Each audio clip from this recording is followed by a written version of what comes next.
Mignot Gaël, entraîneur du centre de formation garçons et de l'équipe espoir du Montpellier Hérault Rugby.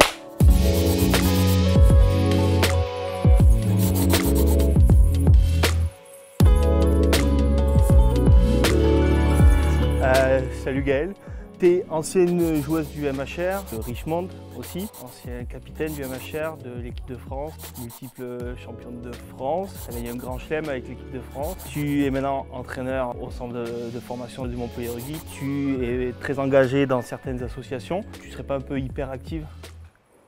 Non, on va dire surtout que le rugby c'est réellement ma passion et qu'aujourd'hui je ne me vois pas vivre sans. J'ai arrêté de jouer récemment, mais voilà, j'avais préparé durant toute ma carrière sportive la reconversion pour être, pour pas être inactive, on va dire, à la reprise et pas tomber un peu dans on ne sait pas quoi faire après avoir joué.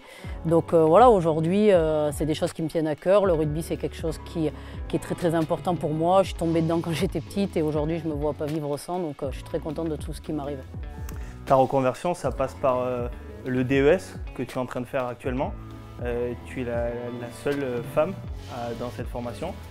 Comment tu le vis, toi?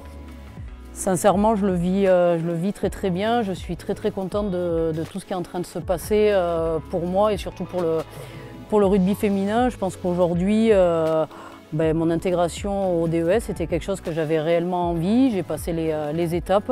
Aujourd'hui, le club me fait confiance, m'y a inscrit et je suis très contente de pouvoir y participer. Alors oui, pour l'instant, je suis la seule femme de cette formation avec de grands noms et des anciens joueurs. Voilà, c'est très flatteur, c'est très encourageant et je suis vraiment très contente de ça et j'espère que d'autres filles passeront le cap et oseront aller à des formations comme ça.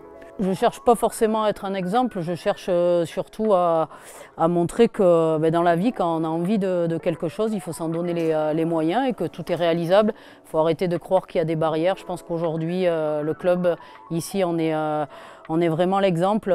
Ils me font confiance. J'ai un poste que très peu de femmes, voire aucune femme ont, c'est-à-dire à entraîner le centre de formation. Donc j'ai gravi échelon par échelon et je crois que le club m'a donné les moyens de pouvoir grandir et de pouvoir arriver où je suis aujourd'hui.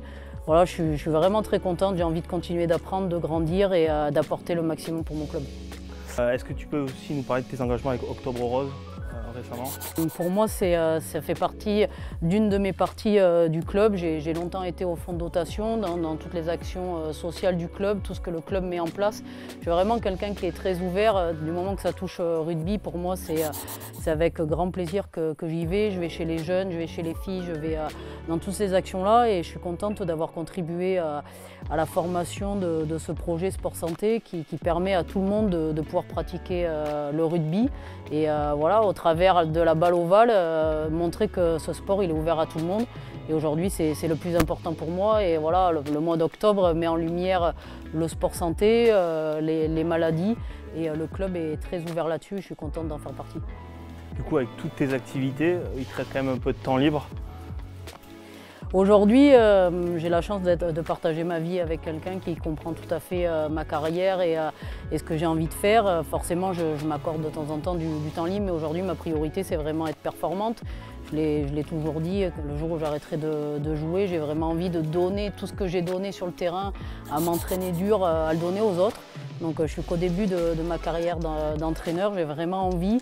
Donc aujourd'hui, je ne compte pas les heures, j'y vais à fond. Le temps libre, on le verra après la formation, après tout ça, mais aujourd'hui, ce n'est pas la priorité. Il paraît que tu as failli faire une carrière de cycliste sur piste en Bretagne. Est-ce que tu peux nous parler de ça?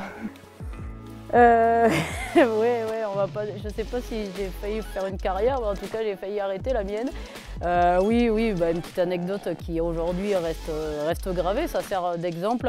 Avant un match avec l'équipe de Montpellier, avec les filles, j'ai par habitude d'aller voir la pelouse et le stade de Rennes est un vélodrome. Et en allant regarder la pelouse, il y avait quelqu'un qui faisait du vélo, donc je me suis fait percuter par un vélo. Voilà, donc ça reste un moment.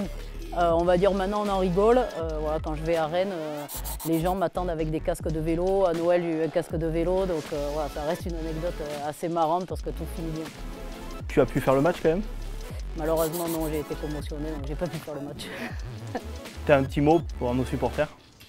que j'ai envie de dire à tout le monde, c'est que chacun se donne à fond parce qu'il lui plaît dans la vie. Aujourd'hui, pour moi, ça me sourit. Je suis vraiment très épanouie et très heureuse. Et je remercie sincèrement tous les gens qui me soutiennent et le club de Montpellier de me permettre de vivre des choses comme ça. Parfait. Merci Gaël. Yeah.